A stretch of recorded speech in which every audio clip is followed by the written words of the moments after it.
რა პიროვნებაა ძალიან ბევრს მუშაობს, რომ იტალიასა და შეერთებულ შტატებს შორის ურთიერთობები მტკიცე იყოს, მაგრამ ზოგადადაც ასეა, რადგან მე აზრს არ ვიცვლი. კარგი, მე აზრს არ ვიცვლი. კითხულობ ბევრ ვერსიას ამაზე, მაგრამ როგორი იქნება ახლა იტალიის საგარეო პოლიტიკა? იქნება ისეთი, როგორიც ბოლო 80 წლის განმავლობაში იყო. ანუ მე აზრს არ ვიცვლი იმაზე, თუ რამდენად მნიშვნელოვანია მტკიცე იყოს ურთიერთობა შეერთებულ შტატებსა და ევროპას შორის, რაზეც ყველაფერი დაფუძნებულია. ეს აშკარად ძალის განსაკუთრებული ნაწილია. ჯორჯია მელონიმ სცადა ჩაეკრო ცეცხლი დონალდ ტრამპთან, მას შემდეგ რაც რამდენიმე დღის განმავლობაში საჯაროდ დაპირისპირდნენ იტალიის პრემიერ-მინისტრი და შეერთებული შტატების პრეზიდენტი. იტალიის ლიდერმა, რომელმაც თავდაპირველად მკაცრად უპასუხა ბრალდებას, თითქოს ტრამპთან G7-ზე ფოტოსთვის ევედრებოდა, ახლა მოითხოვა, რომ რომსა და ვაშინგტონს შორის ურთიერთობა ნორმალურ რეჟიმს დაუბრუნდეს. მან განაცხადა, რომ არ აპირებს დავის გაგრძელებასა და დაპირისპირების გამძაფრებას. განაცხადა, რომ იტალიის საგარეო პოლიტიკა დარჩება ისეთივე, როგორიც ბოლო 80 წლის განმავლობაში იყო. და კიდევ ერთხელ აღნიშნა, რომ შეერთებულ შტატებსა და ევროპას შორის კავშირი ვერ დაირღვევა მემებით, ვირუსული ვიდეოებით ან სოციალურ ქსელში ჩხუბით. სწორედ აქ ჩანს უკან დახევა მთელი ძალით. მას შემდეგ, რაც მელონიმ პირად დონეზე დაუპირისპირდა ტრამპს, ის რეალობას დაუბრუნდა და აღიარა, რომ შეერთებულ შტატებთან ალიანსი ძალიან დიდია იმისთვის, რომ გასართობ ეპიზოდად ჩაითვალოს. ამავე დროს მან სცადა მტკიცედ დარჩენილიყო ირანის საკითხში და განაცხადა, რომ აიათოლების რეჟიმს არ უნდა ჰქონდეს ბირთვული იარაღი და არც კომბინირებული ქობინები შორ მანძილზე მოქმედი რაკეტებით. პირველი არის, ესე ვთქვათ, ეგრეთ წოდებული ირანის ბირთვული პროგრამის ბედი. ანუ ჩვენ ობიექტურად ვერ დაუშვებთ, რომ აიათოლების რეჟიმს ჰქონდეს ბირთვული იარაღი, ბირთვული ქობინები იმ დროს, როცა მას უკვე აქვს. და ეს მე არაერთხელ დავამტკიცე შორ მანძილზე მოქმედი რაკეტები. ვამბობ, არც შეერთებულმა შტატებმა, არც მათ, ვინც ირანის საზღვართან უფრო ახლოს არიან, არც ისრაელმა, ჩვენ ამას ვერ დაუშვებთ, ასეთ ფუფუნებას ვერ მივცემთ თავს და ამიტომ ამ საკითხში საჭიროა სიცხადე. ეს განცხადება გაკეთდა უფრო დიდი კრიზისის ფონზე, რომელიც ეხება ნატოს, ომს ახლო აღმოსავლეთში, მოლაპარაკებებს ირანთან და პირდაპირ დიალოგს ლიბანსა და ისრაელს შორის. რა გახდა მიზეზი, რომ მელონიმ ტონი შეცვალა? რატომ უახდინა ტრამპმა საჯარო ზეწოლა ძველ მოკავშირეზე? როგორ გადაიზარდა ეს დაპირისპირება დიდი შვიდეულის ფოტოდან დავაში ირანზე, ნატოზე და შეერთებული შტატების გავლენაზე მსოფლიოში? ახლავე ყველაფერს გიამბობ. თუ ასეთი პირდაპირი და ზედმეტი გაწელვის გარეშე კონტენტი მოგწონს, გამოიწერე არხი, რადგან აქ ყოველდღე ასეთ ვიდეოებს ნახავ. დონალდ ტრამპმა ინტერვიუში თქვა და შემდეგ სოციალურ ქსელებშიც გაიმეორა, რომ იტალიის პრემიერ-მინისტრს რამდენჯერმე უთხოვია მასთან ერთად ფოტო გადაეღო. ბრალდება პირდაპირ შეეხო ჯორჯია მელონის, რადგან ეს მიანიშნებდა პოლიტიკურ სისუსტეზე და ტრამპთან დაახლოების მცდელობაზე, რათა შიდა იმიჯი გაეუმჯობესებინა. მან უპასუხა, რომ ეს ისტორია მოგონილია, რომ არც ის და არც იტალია არასდროს არავის ეხვეწებიან და რომ მისი პოპულარობა ამერიკის პრეზიდენტთან მეგობრობაზე არ არის დამოკიდებული. მაგრამ კრიზისი მხოლოდ ამ პირად პროვოკაციაზე არ დასრულებულა. დონალდ ტრამპმა ეს საკითხი უფრო სერიოზულ დონეზე აიყვანა. მან მელონი დაადანაშაულა იმაში, რომ მან სათანადოდ არ დაუჭირა მხარი შეერთებულ შტატებს ირანზე ზეწოლის საკითხში და ეს კონფლიქტი დააკავშირა იტალიის როლთან ნატოში. ეს გზავნილი მძიმე იყო, რადგან ეჭუქვეშ დააყენა ევროპელი მოკავშირის პოზიცია ახლო აღმოსავლეთში მაღალი დაძაბულობის დროს. სხვა სიტყვებით რო ვთქვათ, დონალდ ტრამპი მზად არ იყო უბრალოდ ფოტოზე კამათობდა. ის ითხოვდა პოლიტიკურ თანხვედრას, სამხედრო ბაზას, პოლიტიკურ სიმამაცეს და ერთგულებას ირანის საფრთხის წინაშე. იტალიის პასუხი პირველ დღეებში მკაცრი იყო. ანტონიო ტაიანი, იტალიის საგარეო საქმეთა მინისტრმა, დონალდ ტრამპის განცხადებების შემდეგ შეერთებულ შტატებში ვიზიტი გააუქმა. იტალიის მთავრობის წევრებმა განაცხადეს, რომ ეს განცხადებები შეურაცხყოფელი და გაუგებარი იყო. მელონიმ ასევე სცადა ეჩვენებინა, რომ ტრანსატლანტიკურ ურთიერთობაში უმცროს ლიდერად მოპყრობას არ შეეგუებოდა. პრობლემა ისაა, რომ რომსა და ვაშინგტონს შორის საჯარო დაპირისპირება ზღვარი აქვს, რადგან იტალია სამხედრო, ეკონომიკურ და დიპლომატიურ ალიანსზეა დამოკიდებული, რომელიც მეორე მსოფლიო ომის შემდეგ შეერთებულ შტატებთან ერთად დააგო. ამ ეტაპზე მელონიმ ტონი შეცვალა. და ვთქვათ, წარმატებებს უსურვებ ინიციატივას, თუნდაც ის ამ ინტერვიუთი დასრულდეს, ასე რომ ეს ადრე უნდა მეთქვა. ხედავთ, ამ კითხვაზე პასუხის გაცემას ვერ შევძლებ, გულწრფელი ვარ, იმ გაგებით, რომ ნამდვილად შტაბ-ეჭდილების ქვეშ დავრჩი. და როცა თქვი, რომ შტაბ-ეჭდილების ქვეშ ვიყავი, ძალიან გულწრფელი ვიყავი.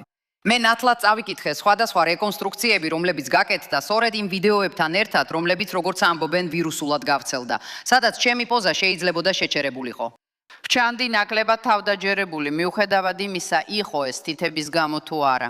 ისევე როგორც რეკონსტრუქციები, რომლებიც ასევე საუბრობდნენ ხურადღების გადატანის მცდელობაზე, ვთქვათ, ირანთან მოლაპარაკებების მიმდინარეობიდან.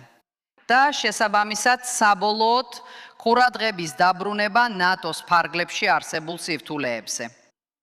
იმდენად რომ ბოლო საათებში, როგორც თქვენ ნახეთ, ფრონტი ცოტა გაფართოვდა, ხომ ასეა. ანუ ეს მხოლოდ იტალიას არ ეხება, არამედ ამ ყველაფერში სხვა ქვეყნებიც არიან ჩართული. არ ვიცი, არ შემიძლია ვთქვა, სწორია თუ არა ეს რეკონსტრუქციები, უკვე ვთქვი და კიდევ ერთხელ ვიმეორებ, რომ არ ვაპირებ ამ დაპირისპირების გაგრძელებას.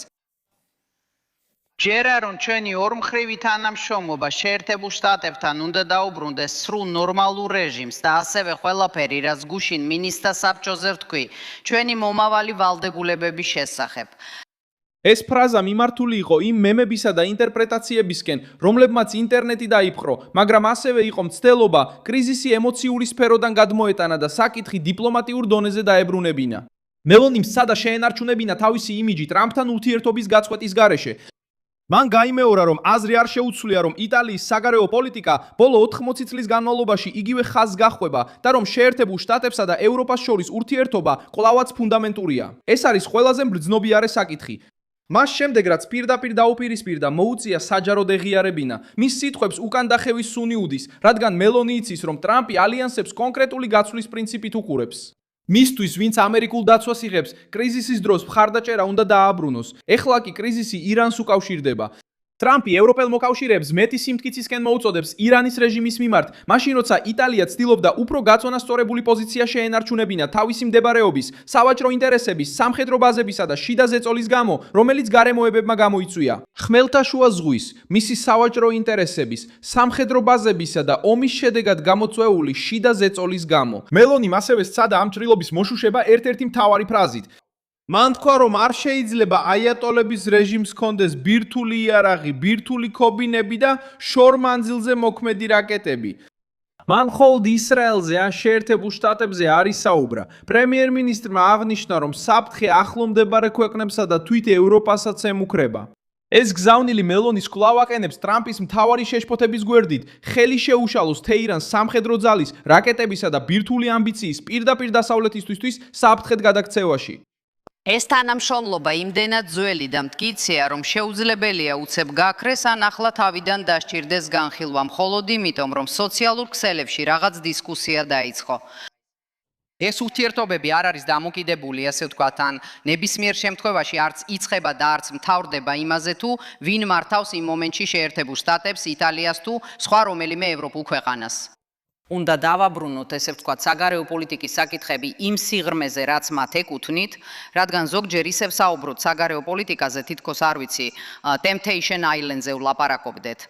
დიახ, ამას ვამბობ იმ მიმების გამო, რასაც ვხედავ ინტერნეტში, მაგრამ საბოლოო ჯამში საგარეო პოლიტიკა ბევრად უფრო რთულია ვიდრე ეს. ეს პოზიცია ეხმარება მელონის, რომ კრიზისიდან ისე გამოვიდეს, რომ სულად დამარცხებულად არ ჩანდეს. მაგრამ ტრამპისთვის მესიჯი უკვე ნათელი იყო. პოლიტიკური მეგობრობა რეალური თანხმედრის გარეშე საკმარისი არ არის. ეს დაპირისპირება ასევე აჩვენებს ცვლილებას ტრამპის მიდგომაში მოკავშირეებთან ურთიერთობისას. ის ნატოს ავტომატურ დაცვის კლუბად აღარ მიიჩნევს. ის ითხოვს ხარჯებს, მხარდაჭერას და ურთიერთობას. როცა ევროპელი ლიდერი ცდილობს შუაში დარჩენას, ტრამპი საჯარო ზეწოლას ახორციელებს. ეს სწორედ მელონის შემთხვევაშიც მოხდა. იტალიის პრემიერ-მინისტრმა, რომელიც დიდი ხნის განმავლობაში ითვლებოდა ერთ-ერთ ყველაზე ახლო ევროპელ ლიდერად ამერიკის პრეზიდენტთან, იგრძნო ის ზეწოლა, რასაც სხვა მოკავშირეებიც განიცდიან. იტალია უხერხულ მდგომარეობაში აღმოჩნდა, რადგან მასზე განთავსებულია მნიშვნელოვანი ამერიკული სამხედრო ბაზები და ნატოს წევრია, თუმცა ამავდროულად უნდა გაუმკლავდეს საზოგადოებრივ აზრს, რომელიც ახლო აღმოსავლეთის კონფლიქტებზე ძალიან გრძნობიარეა. ეს შემთხვევა ასევე ეხება ევროკავშირს. მელონიმ განაცხადა, რომ შეერთებულ შტატებსა და ევროპას შორის ურთიერთობა უნდა დარჩეს ძლიერი, თუმცა ეს ფრაზა სწორედ მაშინ გაჟღერდა, როცა ბლოკის ნაწილი ცდილობს სტრატეგიულ ავტონომიაზე და ვაშინგტონთან უფრო დიდ დისტანციაზე ისაუბროს. ტრამპს არ აქვს მოთმინება ევროპული რიტორიკის მიმართ, რომელიც ამერიკულ დაცვას ითხოვს და ამავდროულად ამერიკულ ლიდერობას აკრიტიკებს. მელონი ამას კარგად იცის. ამიტომ მისი გამოსვლა რომში მცდელობა იყო შეეჩერებინა ზიანის გაღრმავება მანამდე, სანამ კრიზისი ვაჭრობას, თავდაცვასა და საერთაშორისო მოლაპარაკებებს დააზიანებდა. ახლო აღმოსავლეთი მოვლენების ცენტრში აღმოჩნდა, რადგან ირანი კვლავ რჩება მთავარ წითელ ხაზად. ის ცდილობს აჩვენოს, რომ შეიძლება ტრამპს მიდგომაში არ ეთანხმებოდეს, მაგრამ არ სურს აიათოლების რეჟიმის შეკავების დასავლურ სტრატეგიას გაემიჯნოს. კრიზისი ასევე შეეხო ლიბანს. მელონიმ შეაქო ლიბანის პრეზიდენტის ჯოზეფ აუნის მზადყოფნა ისრაელთან პირდაპირი მოლაპარაკებების მისაღებად და ამ ნაბიჯს მამაცური უწოდა. შეიძლება იგივე ლოგიკა გამოვიყენო ლიბანთან მიმართებითაც, რომელიც ჩვენთვის უმნიშვნელოვანესი ქვეყანაა, სადაც იტალიას აქვს ხანგრძლივი ისტორია მუშაობისა და მართლაც განსაკუთრებული ერთგულებისა წინა ხაზზე. ბატონო, თქვენ იცით, რომ დღეს პარალელური მოლაპარაკება მიმდინარეობს. ლიბანის პრეზიდენტმა გამოავლინა მზადყოფნა ისრაელთან პირდაპირი მოლაპარაკებისთვის, რაც უკიდურესი სიმამაცის მაგალითია და ვფიქრობ, ეს ის ვითარებაა, სადაც იტალიას შეუძლია მნიშვნელოვანი როლი შეასრულოს. ეს საკითხი მნიშვნელოვანია, რადგან ლიბანი ძლიერ გავლენას განიცდის ჰეზბოლას მხრიდან, რომელიც ირანის მიერ არის მხარდაჭერილი. როდესაც ლიბანის პრეზიდენტი თანხდება ისრაელთან პირდაპირ საუბარს, ეს ასუსტებს ომის ლოგიკას, რომელსაც თეირანი და მისი მოკავშირეები იყენებენ. მელონიმ ამ ნაბიჯით ისარგებლა, რათა გაემყარებინა, რომ დიპლომატია მხოლოდ მაშინ მუშაობს, როცა შეიარაღებული ჯგუფების ძალაუფლება იზღუდება და პირდაპირი შეთანხმებებისთვის სივრცე იქმნება. ლიბანსა და ისრაელს შორის მოლაპარაკებებს ვაშინგტონში მეტი მნიშვნელობა მიენიჭა იმავე პერიოდში, როდესაც შეერთებულ შტატებსა და ირანს შორის კრიზისი მთელ რეგიონზე ზეწოლას ახდენდა. ამერიკის მცდელობა ახლო აღმოსავლეთში მოლაპარაკებების ხელახლა ორგანიზებისა დონალდ ტრამპს მოლაპარაკებების ცენტრში აყენებს. და ეს ხელს უწყობს ახსნას, რატომ არ ისურვა ჯორჯია მელონიმ პირადი კონფლიქტის დიპლომატიურ განხეთქილებად გადაქცევა. თუ ვაშინგტონი აკონტროლებს ზეწოლას თეირანზე, ესაუბრება ისრაელის მოკავშირეებს და ასევე ითხოვს ნატოსგან, რომ ვერ შეძლებს თავს უფლება მისცეს გახდეს ამერიკის შეერთებული შტატების საჯარო მოწინააღმდეგე. იტალია აშშ-ის დაცვას ეძებს, მაგრამ სადამდეა მზად გაჰყვეს ამერიკის შეერთებულ შტატებს, როცა საფრთხე რეალურია. ამ კითხვით დონალდ ტრამპმა იტალიის პრემიერ-მინისტრი აიძულა უფრო მკაფიოდ გაეცა პასუხი ირანის, ნატოსა და ევროპის საკითხებზე. საუბარმა ცდუნების კუნძულზე აჩვენა გაღიზიანება სოციალური ქსელების თეატრით, მაგრამ ასევე გამოხატა შეშფოთება კრიზისის მასშტაბით. მელონი იცის, რომ მემი სწრაფად გადის, მაგრამ ვაშინგტონთან დაძაბულობა შეიძლება სერიოზული შედეგები მოხვეს. გრძელვადიანმა დისკომფორტმა შეიძლება გავლენა მოახდინოს დიპლომატიურ ვიზიტებზე, სავაჭრო მოლაპარაკებებზე, სამხედრო კოორდინაციასა და იტალიის ადგილს დასავლური გადაწყვეტილებების მიღებაში. მელონის მიერ მოთხოვნილი ნორმალიზაცია არ აქრობს უკანდახევის პოლიტიკურ დამცირებას. მან სცადა მკაცრი რეაქციის დაწესება, მაგრამ მიხვდა, რომ შეერთებულ შტატებთან ალიანსი უფრო მნიშვნელოვანია, ვიდრე საჯარო დაპირისპირების შენარჩუნების სურვილი. მელონიმ ტონი შეამცირა, ნორმალურობაზე ისაუბრა და სცადა დისკუსია უფრო სერიოზულ საგარეო პოლიტიკურ დებატად გადაექცია. ტრამპმა შეძლო საუბარი იმ მიმართულებით წაიყვანა, როგორც სურდა, ირანთან დაპირისპირების მხარდაჭერა, ნატოს როლი, შეერთებული შტატების ძალა და იმ ევროპული ქვეყნების პასუხისმგებლობა, რომლებიც ამერიკის დაცვაზე არიან დამოკიდებული. მე ვარ მილსონ ალუესი, გლობალური ინტერნაციონალისტი და ჩემი მიზანია ყოველდღე მოგაწოდოს სანდო ინფორმაცია. ახალი ამბების ბმულები ვიდეოს აღწერაშია.